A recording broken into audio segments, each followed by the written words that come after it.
احادیث میں باہر کے انسان سے زیادہ اندر کے انسان کی اصلاح کی کوشش پر زور دیا گیا ہے۔ ڈاکٹر باہر کے آدمی کو ٹھیک کرتا ہے، اس نے میڈیکل سائنس میں یہی کچھ پڑھا ہے، اندر ٹھیک کرنے کی طاقت اس میں بولے نہیں۔ یہ خوب سمجھ لیں، اندر کا انسان ٹھیک کرنے کی اتھارٹی اللہ نے صرف پیغمبروں کو دی ہے، اور یہ صلاحیت بھی اللہ نے صرف پیغمبروں کو دی ہے۔ یہ صلاحیت نفسیاتی ڈاکٹروں کے پاس بولیں نہیں ہے۔ آج لوگ اپنا اندر ٹھیک کرنے کے لیے بھی ڈاکٹر سے رابطہ کرتے ہیں، سائیکالوجسٹ سے، سائیکیٹرک سے۔ یہ بہت بڑی مسٹیک ہے آپ کی۔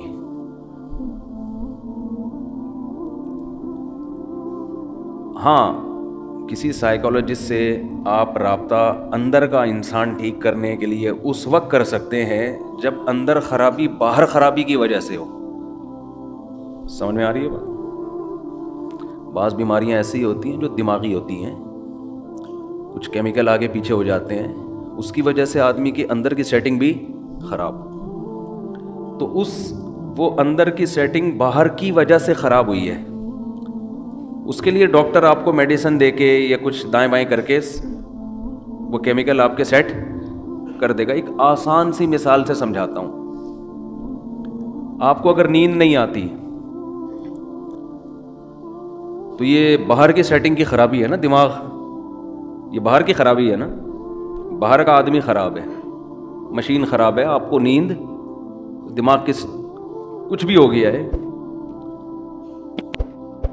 تو اس کی وجہ سے آپ کے اخلاق بھی خراب ہوتے ہیں، آپ میں چڑچڑاپن پیدا ہو جاتا ہے، بات بات پہ غصہ آتا ہے، تو دیکھنے والا یہ کہے گا کہ یہ اندر سے ٹھیک نہیں ہے، بدتمیز آدمی ہے، بد اخلاق ہے، لیکن یہ اصل میں اندر سے ٹھیک نہ ہونا باہر کی سیٹنگ آؤٹ ہونے کی وجہ سے سو نہیں رہا بیچارہ۔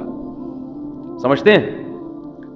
تو ڈاکٹر یہ کرے گا، نیند کی گولیاں دے دے گا، آپ سو جاؤ۔ جب آپ کی نیند پراپر ہوگی تو آپ کے اخلاق کیا ہو جائیں گے؟ بولو نا۔ اچھا، تو لوگ سمجھیں گے یہ اندر سے کیا ہو گیا ہے ٹھیک، حالانکہ یہ اصل میں اندر سے خراب تھا ہی نہیں، ہے تو ایک وقتی طور پر نیند نہ ہونے کی وجہ سے سیٹنگ کیا ہو گئی تھی آؤٹ۔ ڈاکٹر نے کچھ نہیں کیا، کنٹرول پینل پہ جا کے سیٹنگ میں گیا ہے، وہ اس نے دیکھا کہ جو وائرس آیا ہوا ہے، اینٹی وائرس چلایا، وہ کیا کر دیا، اڑا دیا، ریفریش کیا، سلا دیا، دوبارہ اٹھے تو ونڈو جب ریفریش ہوتی ہے تو بہت سے ہم نے دیکھا موبائل میں، بعض دفعہ نیٹ نہیں چل رہا، بعض دفعہ مسئلہ ہے، ابے ری اسٹارٹ مار اس کو، بس ہمیں نہیں پتا وہ کیوں صحیح ہوا لیکن صحیح ہو جاتا ہے، تو کیا کرتے ہیں اس کو، ری اسٹارٹ مارو، سیٹ ہو گیا۔ بہت دفعہ ہوتا ہے، ایک دفعہ نہیں تو 2 دفعہ ری اسٹارٹ کر دو، ری اسٹارٹ سے کاکڑ دن نہ ہو جاتا ہے۔ تو جب انسان سو کے اٹھتا ہے نا تو وہ بھی اصل میں کیا ہے، ری اسٹارٹ ہوتا ہے۔ دن بھر کی ٹینشنیں، پیسوں کے معاملات، اور ویسے جسمانی تھکاوٹ، بیگم سے پھڈے، سسرال کے جھگڑے، سیاسی باتیں ہیں بھائی، وہ درجنوں ٹینشنیں لے کے بستر پہ دھڑام سے گرتا ہے، اور دماغ کا کنیکشن اللہ اس دنیا سے ختم۔ وَجَعَلْنَا نَوْمَكُمْ سُبَاتًا، قرآن کہتے ہیں ہم نے تمہاری نیند کو سبات، سبت کاٹنے کو کہتے ہیں۔ عجیب چیز ہے نیند بھی، دیکھو نیند عجیب چیز ہے۔ آپ جب اپنے جسم کو تھکاتے ہو تو آرام کا طریقہ یہ ہے کہ جسم کام کرنا چھوڑ دے۔ جیسے آپ بازوؤں سے ویٹ اٹھا رہے ہو، بالآخر تھکتا ہے نا آدمی کا، ہاتھ تھک جائے گا، تو آرام کیسے دو، ویٹ اٹھانا چھوڑ دو۔ جم میں آپ نے دیکھا ہوگا ویٹ اٹھاتے ہیں، 15ویں سیٹ پہ جا کے چیخیں نکل رہی ہوتی ہیں نا، وہ آوازیں آ رہی ہوتی ہیں، تو اس کے بعد وہ تھوڑی دیر آرام کرتے ہیں، پھر دوبارہ اٹھاتے ہیں۔ تو آپ چل کے تھک جاتے ہو، اس کا حل کیا ہے، ٹانگوں کو تھوڑی دیر آرام دو، بیٹھ جاؤ، تھوڑی دیر کے بعد دوبارہ چلنے کے قابل ہو جاؤ گے، ریلیکس ہو جائیں گے نا آپ کے پاؤں۔ لیکن دماغ جو سارا دن سوچتا ہے نا، دماغ کا دیکھو، جس باڈی کا جو کام اللہ نے لگایا ہے اس سے وہ کام لینا چھوڑ دو تو باڈی ریلیکس ہو جاتی ہے۔ سمجھ رہے ہیں کہ نہیں سمجھ رہے ہیں بھائی؟ کام لینا چھوڑ دیں نا, ہاتھ سے وزن اٹھانا چھوڑ دیں تو ہاتھ کیا ہو جائیں گے؟ ریسٹ. چلنا چھوڑ دیں تو ٹانگوں کو کیا ملے گا؟ ٹانگوں کا کام ہے چلانا. اچھا, آج کل ٹانگوں کا کام چلنا رہا نہیں ہے. آج کل ٹانگوں کا کام سوائے پینٹ پہننے کے, پینٹ باندھنے کے, کیونکہ اگر ٹانگ نہ ہوتی تو شلوار کہاں پہنتے, ہم پینٹ کہاں پہنتے. چلنا پھرنا لوگوں نے کیا کیا ہے؟ چھوڑ دیا ہے. ہر کام بائک پہ ہو رہا ہے, ہر کام بس میں ہو رہا ہے, ہر جہاز میں جا رہے ہیں, بسوں میں جا رہے ہیں, تو چلنا پھرنا کیا ختم. تو ٹانگیں تو برباد ہوں گی نا, گھٹنوں کی بیماریاں, اور یہ جو کچھ مسجدوں میں دیکھو کتنی کرسیاں آتی چلی جا رہی ہیں. تو ٹانگ کو اللہ نے پیدا کس کے لیے کیا ہے؟ چلنے کی. تو یہ چلے گی تو فٹ رہے گی. تو اب چل چل کے تھک گئے, تو ٹانگ کا کام تھا چلانا, پاؤں کا کام تھا چلانا, پاؤں سے وہ کام لینا چھوڑ دیں وقتی طور پہ. جب تھک جائیں تو وہ دوبارہ کیا ہو جائیں گے؟ فریش ہو جائیں گے. اب دماغ کا کام کیا ہے؟ بولو نا. دیکھو, آنکھوں کا کام ہے دیکھنا. ہم کوئی مطالعہ کر رہے ہو, اسٹڈی کر رہے ہو, جو ونس اپون اے ٹائم لوگ کیا کرتے تھے, اب تو ختم ہو گیا.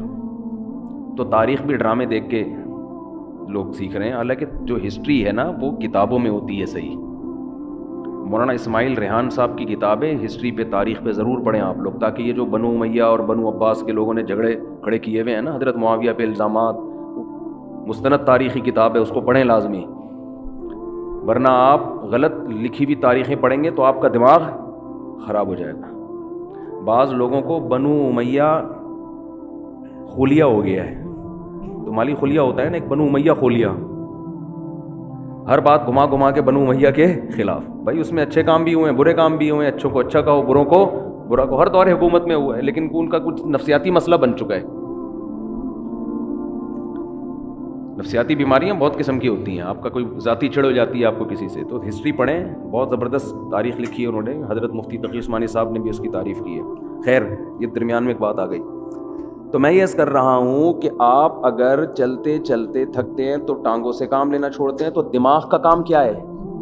آنکھوں سے جب اسٹڈی کرتے ہیں, مطالعہ کرتے ہیں, آنکھیں تھک جاتی ہیں نا, تھوڑی دیر کے لیے آدمی آنکھوں کو ایسے کر کے رکھ دیتا ہے, کتاب, تھک جاتا ہے, تو پھر فریش ہو کے مطالعہ کرنا شروع کر دیتا ہے.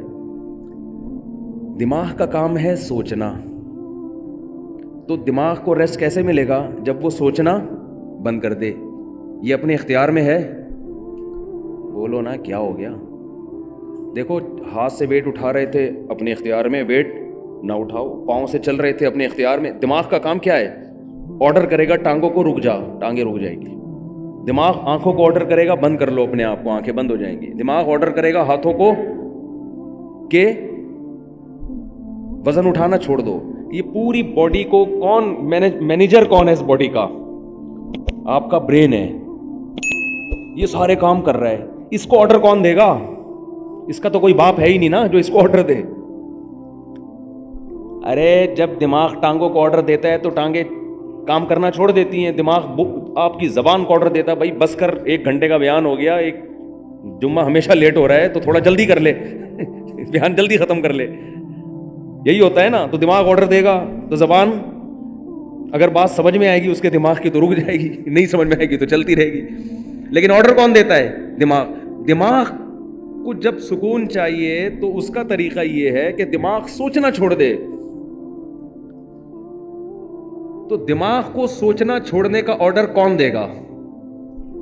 دماغ دے گا کیا؟ آدمی اپنے سے بڑے کی بات مانتا ہے جو اس پہ آرڈر چلاتا ہے.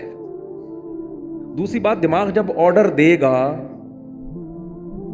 تو یعنی دماغ اپنا ماتحت تھوڑی ہوگا.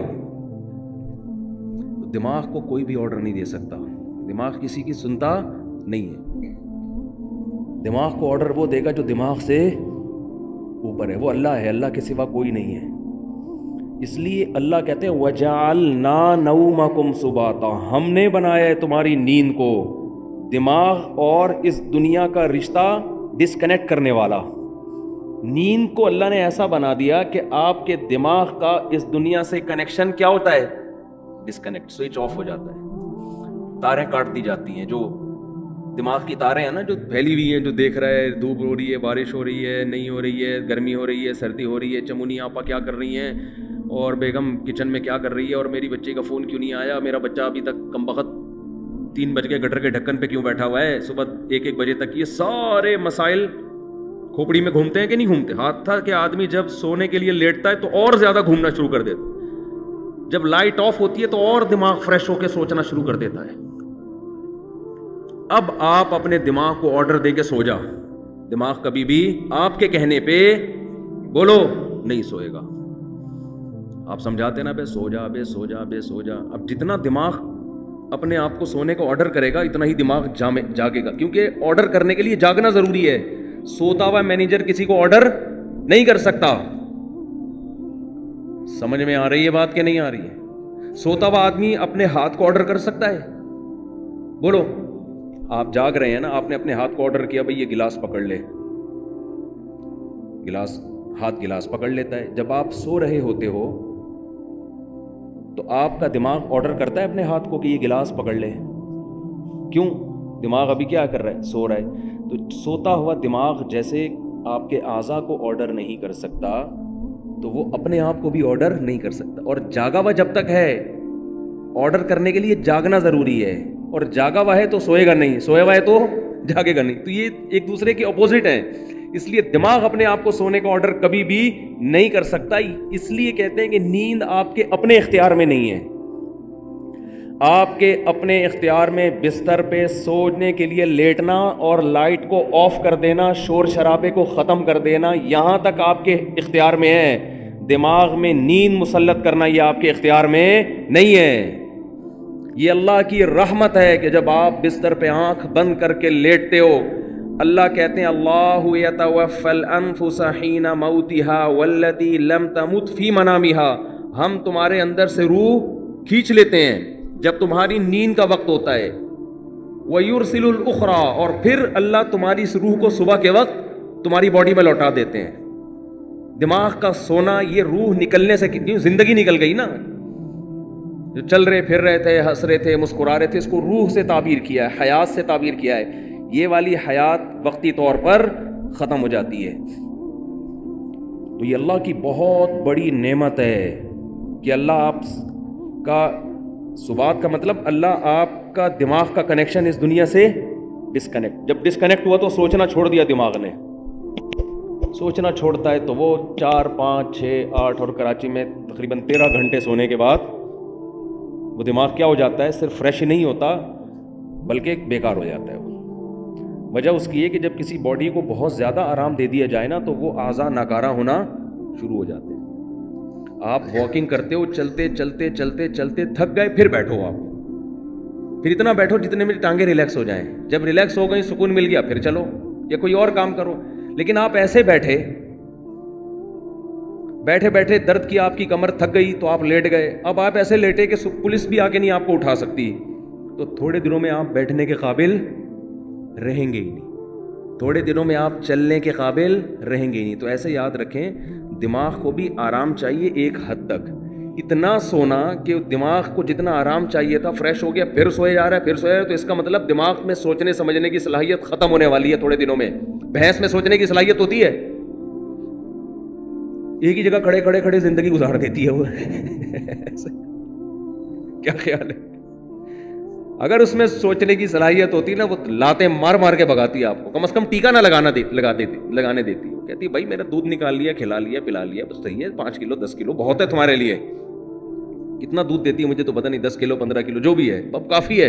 اب یہ کیا ٹھوک کے مجھے نچوڑ میری ہڈیوں کا جوس کیوں نکال رہا ہے تم؟ بھینس کو کوئی ہوش نہیں ہوتا, استعمال ہی نہیں ہو رہا اس کا دماغ.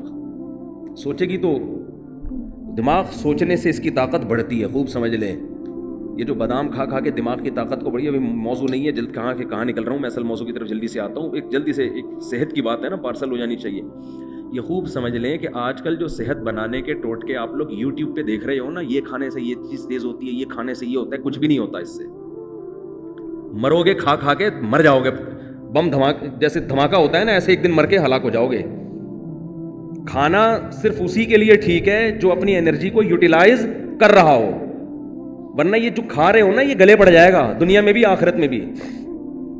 مت کھاؤ یوٹیوب پہ دیکھ دیکھ کے کہ نہار میں اتنے بادام کھانے چاہیے تو اتنا پستہ کھانا چاہیے, اخروٹ کھانے سے دماغ تیز ہوتا ہے, اور فلاں چیز کھانے سے اور گاجر کا حلوہ سے خون بنتا ہے, اور اخروٹ کے حلوے جو کھا رہے ہو جتنا یہ بھی بہت زیادہ ہے. ایک گلاس صبح دودھ پینے سے یہ فائدہ ہوتا ہے؟ نہیں ہوتا فائدہ بالکل ہی. یہ ان لوگوں کے لیے ہوتا ہے جو دودھ کو پھر یوٹیلائز کریں, انرجی کہیں کھپے تو صحیح. پورا ناشتہ آپ نے کر لیا ڈبل روٹی انڈوں پراٹھوں کے ساتھ, اس کے بعد ایک گلاس دودھ کی جگہ نہیں ہے اس میں, یہ کیلشیم نہیں پیدا کرے گا, یہ بیماریاں پیدا کرے گا. سمجھ میں آ رہی ہے کہ نہیں آ رہی ہے؟ گاجر کا حلوہ خون نہیں بنائے گا, شوگر کا بیمار کرے گا آپ کو. کھویا کھا رہے ہیں جی بہت زبردست ہے صحت کے لیے. جتنی خوراک ہم کھا رہے ہیں, میں اگر قسم اٹھا کے بولوں تو جھوٹی قسم نہیں ہوگی, یہ چاہے آپ اس میں زیتون پی لیں, یہ زیتون بھی گلے پڑے گا آپ کے. زیتون کی بھی ایک حد تک ہے نا. سب سے پہلی بات تو یہ کہ آپ کر کیا رہے ہیں. میں ایسے طاقتور لوگوں کو جانتا ہوں, ان کی خوراک اتنی تھوڑی ہے کہ آپ کہو گے یار اس تکلف کی آپ کو ضرورت کیا ہے. ٹھیک ہے, تو جیسے خوب ذہن میں رکھیں, انسان کی میں صحت بنتی ہے ورزش کرنے سے, ایکسرسائز کرنے سے. تھوڑا کھائے اچھا کھائے, یا تو جم جا رہا ہو نا, کوئی اتنے ڈنڈ پیل رہا ہو پھر بکرے پھوڑ دے, کوئی مسئلہ نہیں ہے. اتنا زیادہ ایکسرسائز کر رہا ہو جیسے یہ جم والے کر رہے ہوتے ہیں, پھر بکرے کھا لیں, کوئی اپنے خرچے پہ اگر کھا رہے ہیں. لیکن آپ کے لیے بکرے کا گوشت, مچھلی, دودھ, مکھن اور وٹامن ڈی کے لیے اور پتہ نہیں کیا کیا لے رہے ہیں, یہ کوئی اس سے اور مرو گے, برباد ہو جاؤ گے, اس کا کوئی فائدہ نہیں ہے. تو یہ جب ہے جب آپ کی انرجی استعمال, ورنہ اتنا کھاؤ بس جتنا چل رہے ہو, جتنی انرجی آپ کی استعمال ہو میں اتنا کافی ہے. صبح نہار میں ایک چمچہ شہد لے لیا, کافی ہے سارا دن. میرا تو مشورہ یہی ہے, 2 کھجوریں بہت ہیں سارا. کیا کر کیا رہے ہیں, آفس میں جا کے بیٹھنا ہے, یہ ایکسرسائز ہو رہی ہے. کمپیوٹر کے نا وہ کی بورڈ پہ بٹن دب رہے ہیں, یہ انگلی کے چلانے کے لیے کیا بکرا چاہیے آپ کو ہے بھائی؟ اس کے لیے آپ کو کیا بکرے کھانے ہیں جو آپ کی ایکسرسائز ہو رہی ہے؟ یہاں سے بیٹھے آپ بس میں یا اپنی گاڑی میں چلے گئے, اس کے لیے اگر ڈرائیور رکھا ہوا ہے تو وہ یہ جو اتنی استعمال ہو رہی تھی نا, یہ بھی نہیں ہو رہی. اور اگر خود چلا رہے ہو تو زیادہ سے زیادہ یہ مسئلہ آپ کے تھوڑا سا یوں مڑ گئے تھوڑا سا. اور جو کراچی میں ایک تھوڑا سا آپشن اچھا آپ کے پاس یہ ہے کہ جگہ جگہ کھڈے آئیں گے آپ کے, تو اس سے گاڑی کے جم بھی ان کا بھی زنگ ختم ہوگا, اور آپ بھی تھوڑا سا ریڑھ کی ہڈی پہ تھوڑا سا دباؤ, اچھل کے نیچے گرو گے. بھائی یہ ایکسرسائز ہو رہی ہے, تو اس کے لیے نہ پروٹین کی ضرورت ہے آپ کو, نہ کوئی آپ کو کارب کی ضرورت ہے. اس کے لیے آپ کو روزے رکھنے کی ضرورت ہے. سمجھ رہے ہیں؟ کثرت سے روزے رکھ کے فٹ فاٹ رہیں گے آپ. خیر یہ تو الگ. تو اسی میں یہ بھی ذہن میں جو اہم بات بتانا چاہ رہا تھا میں, کہ دماغ جو ذہین بنتا ہے استعمال کرنے سے بنتا ہے. بادام دوسرے درجے کی چیز ہے. جو آدمی بادام نہ کھائے لیکن دماغ سے سوچتا ہے, اس کا دماغ بادام کھائے بغیر زیادہ تیز ہوگا. دیکھو جو مزدور لوگ ہوتے ہیں, یہ بوریاں اٹھاتے ہیں نا اپنی کمر پہ بڑی بڑی, ان کی کمر مضبوط ہوتی ہے کہ نہیں ہوتی؟ کیا یہ بکرے کھاتے ہیں؟ کیا یہ انڈے پھوڑتے ہیں؟ میں نے تو مزدوروں کی خوراک دیکھی ہے, سادہ سوکھی روٹی پانی کے ساتھ کھا رہے ہوں گے. وجہ کیا ہے کہ کمر وزن اٹھانے میں استعمال ہونے کی وجہ سے ان کی کمر بکرا کھائے بغیر بھی زیادہ مضبوط ہے. اور آپ روزانہ نہار منہ 2 انڈے پھوڑ رہے ہیں, پراٹھے پھوڑ رہے ہیں, پھر ڈائٹ پلان ڈاکٹر نے آپ کو ٹوپی ڈرامے کے کر کے دیا ہوا ہے ڈائٹ پلان نا, کہ آپ یہ کھائیں اور اتنے یہ آپ کی بہترین خوراک ہو گئی. اس کے بعد بھی حال دیکھو, حال تو دیکھو نا ہے کیا. نہ بازو سے وزن اٹھتا ہے, نہ کمر سے. آسان مثال بتاتا ہوں, یہ جو گھروں میں ماسیاں کام کرنے آتی ہیں, یہ زیادہ پاورفل ہوتی ہیں, یہ ہمارے گھروں کی خواتین زیادہ پاورفل ہوتی ہیں؟ بولو ماسی. خوراک کس کی اچھی ہوتی ہے؟ خوراک تو ہمارے گھر کی خواتین کی بہت زبردست ہوتی ہے. وہ جناب بریڈ بھی ہے, اس میں انڈے بھی ہیں, اور اس میں بریڈ تو خیر کوئی زبردست خوراک نہیں ہے, انڈے بھی ہیں اور مچھلی بھی ہے, اور یہ سب کچھ چل رہا ہوتا ہے نارمل گھروں میں. لیکن وہ ماسی کی کمر میں پورا گھر پہ پوچھا لگائے گی, کبھی اس کو یہ نہیں ہوگی کہ آج میرے کمر میں درد. اور بچہ بھی گود میں ہوگا, اس کو فیڈ بھی کرا رہی ہوگی. وہ بچہ گود میں بٹھا کے کمر پہ بٹھا کے پورے گھر کا پوچھ. وجہ کیا ہے کہ وہ محنت مشقت والے کاموں کی عادی, اس میں پاور زیادہ ہے. تو اسی طرح خوب ذہن میں رکھیں کہ دماغ میں جو ذہانت پیدا ہوتی ہے, دماغ کا زنگ جو ختم ہوتا ہے, وہ بادام کھانے سے نہیں ہوتا, اخروٹ کھانے سے نہیں ہوتا. اس میں سب سے پہلے کیا چیز ہے؟ استعمال. آج بچوں کا دماغ استعمال نہیں ہو رہا, بڑوں کا دماغ استعمال نہیں ہو رہا. پب جی دماغ استعمال نہیں, دماغ کو کند بناتا ہے. سمجھ رہے ہو؟ یہ جو آج کل کھیل کھیلے جا رہے ہیں یہ دماغ کو کند کر دیتے ہیں, بالکل بیکار بنا دیتے ہیں. ڈراموں فلموں سے دماغ تیز نہیں ہوتا اور بیکار ہو جاتا ہے. گانے سننے سے دماغ تیز بولو نہیں ہوتا, بلکہ وہ لذتوں کا عادی ہو جاتا ہے. گانے بجانے, موسیقی اور چرس میں کوئی فرق نہیں ہے, وقتی چسکا ہے. جیسے چرس کا چسکا ہے ایسے ہی موسیقی کا بھی ہے. تھوڑے دن میں, تھوڑی وقت میں اس میں بور, اور پھر اس کو مزید کچھ آگے کی چیز چاہیے. تو دماغ میں اگر آپ نے تیزی پیدا کرنی ہے تو سوچو, سمجھتے ہو, استعمال کیا کرو, پلاننگ کیا کرو صبح صبح اٹھ کے. پھر اس کے بعد جب دماغ آپ کا سوچنے سے تھکے گا تو بجائے الٹی سیدھی چیزیں کھانے کے اخروٹ کھا لو. اس سے کیا ہوگا؟ اس سے دماغ کو طاقت ملے گی. بادام کھا لو, اس سے دماغ کو طاقت ملے گی. پھر اچھی اچھی چیزیں کھاؤ اپنے خرچے پہ. لیکن جو پہلے جو بڑے بڑے ذہین لوگ پیدا ہوئے ان کو تو اخروٹ میسر نہیں تھے, لیکن کیسے کیسے کام کیے انہوں نے. میں نے ڈاکٹر ذاکر نائک سے پوچھا, آپ اتنے تیز ہو, آپ ایسے حوالے آپ کو رٹا لگائے ہوئے یاد ہیں کہ آپ کون سی مارکیٹ سے بادام خریدتے ہیں؟ انہوں نے کہا کہیں سے بھی بادام نہیں خریدتے. کیوں؟ دماغ کیا کیا ہے؟ استعمال کیا ہے نا. استعمال کر کر کے کیا ہو گیا؟ تیز ہو گیا. تو بچوں کو بھی دماغ استعمال کروایا کرو. اور دماغ اگر آپ کے پاس استعمال کرنے کا کوئی طریقہ آپ کو سمجھ میں بالفرض اگر نہیں آ رہا, تو 2-3 کام ایسے ہیں جن میں دماغ بہرحال کھپتا ہی ہے. قرآن حفظ کرنا شروع کر دیں, اس میں دماغ استعمال, بولو نا یار, ہوگا. نمبر 2, کوئی زبان سیکھنا شروع کر دیں, اس میں دماغ بہت کھپتا ہے. کوئی زبان سیکھنا, کوئی نئی زبان سیکھنا شروع کر دیں. عربی سیکھ لیں, انگریزی سیکھ لیں, جن کو اردو نہیں آتی وہ اردو سیکھ لیں. کوئی بھی زبان جب آپ نئی سیکھنا شروع کرتے ہو تو دماغ بہت آپ کا استعمال ہوتا ہے اس میں. اور یہ خوب سمجھ لیں کہ 40-45 سال کے بعد جو آدمی ایکسرسائز نہیں کرتا بہت تیزی سے بڑھاپے کی طرف جاتا ہے. سمجھ رہے ہیں؟ کیونکہ اب جسم ریورس ہونا شروع. جو ایکسرسائز کرتا ہے اس کی اسپیڈ کم ہو جاتی ہے, وہ دیر تک جوان رہتا ہے نا. تو اسی طرح خوب سمجھ لیں 40 سال تک تو کھوپڑی کسی نہ کسی طریقے سے چلتی رہتی ہے. اس کے بعد اگر آپ دماغ استعمال نہیں کرتے تو دماغ سونا شروع ہو جاتا ہے. آپ کند ذہن ہونا بہت تیزی سے, پھر غائب دماغ پروفیسر نہیں ہوتے جیسے. تو اس میں زیادہ اس بات کی اہمیت ہے کہ آپ 40, 45, 50 سال کے بعد کوئی نئی زبان سیکھنا شروع کر دیں, استعمال کرنا شروع کر دیں, ورنہ تھوڑے دنوں میں آپ یہاں سے کیا ہو جاؤ گے؟ خالی. تبھی ہم نے علماء کو دیکھا ہے وہ بڑھاپے میں بھی صحیح دماغ ہوتا ہے ان کا. وجہ کیا ہے؟ ہمارے شیخ حضرت مفتی رشید احمد صاحب رحمہ اللہ تعالیٰ 78 سال کی عمر, بالکل صحیح دماغ. وجہ کیا ہے؟ روزانہ استعمال ہو رہا ہے نا, فقہی مسائل میں غور کر رہے ہیں, دلائل کا تجزیہ کر رہے ہیں. تو وہ تجزیہ کر کر کے, مسائل میں غور کر کر کے روزانہ مسائل آ رہے ہیں, ان پہ ریسرچ کا کام ہو رہا ہے. تو ان کا دماغ فٹ فاٹ رہتا ہے بالکل. یہ موضوع سے ہٹ کے ذرا بات آ گئی, لیکن اب ہم دوبارہ موضوع کی طرف آتے ہیں. تو میں عرض یہ کر رہا تھا آپ سے کہ کھوپڑی استعمال کیا کریں. صحیح نا؟ کھوپڑی ایسی استعمال ہوگی, کوئی چیز سیکھیں, کوئی تجزیہ کرنا. کتاب لکھنے سے بہت فائدہ ہوتا ہے انسان کو, لیکن خامخواہ کی کتابیں نہ لکھیں فضول بھرمار. کوئی تحقیقی کتاب جس میں آپ کی کھوپڑی استعمال ہو. تو خیر, تو میں یہ عرض کر رہا تھا کہ اندر کا جو انسان ہے نا, اندر کا انسان, اس اندر کا انسان اگر باہر کی وجہ سے خراب ہوگا تو ڈاکٹر صحیح کر دے گا اس کو. نیند صحیح نہیں ہو رہی ہے, لے گولی کھا کے سو جا, یا کوئی کیمیکل آگے پیچھے ہو گئے. لیکن اگر اس کی باہر کی وجہ سے نہیں ہے, یہ اندر ہی کا فالٹ ہے, تو یہ نفسیاتی ڈاکٹروں کا کام نہیں ہے. یہ کس کا کام ہے؟ پیغمبروں کا. اور جو پیغمبروں کے جانے کے بعد جو پیغمبروں کے وارث ہیں, جو پیغمبروں کو فالو کرتے ہیں, وہ صرف علماء ہیں, اس کے علاوہ کوئی بھی نہیں ہے. وہ عالم جو باعمل ہو, وہ عالم جس کے پاس صحیح علم ہو, اس کے علاوہ اندر کے انسان کو ٹھیک کرنا کسی کے بس میں نہیں ہے. اور ایسے عالم جو باعمل بھی ہوں اور علم بھی ہو اور تجربہ بھی ہو, ان کو بزرگ کہا جاتا ہے ہماری اصطلاح میں. سمجھ میں نہیں آتی بات؟ تو ہم یوں بھی کہہ سکتے ہیں کہ اندر کا آدمی بزرگوں کی بغیر ٹھیک نہیں ہو سکتا. ہاں, بزرگ کی پھر 2 قسمیں, سچی مچی کے اور جھوٹی موٹی کے. تو ہر چیز کی 2 قسمیں.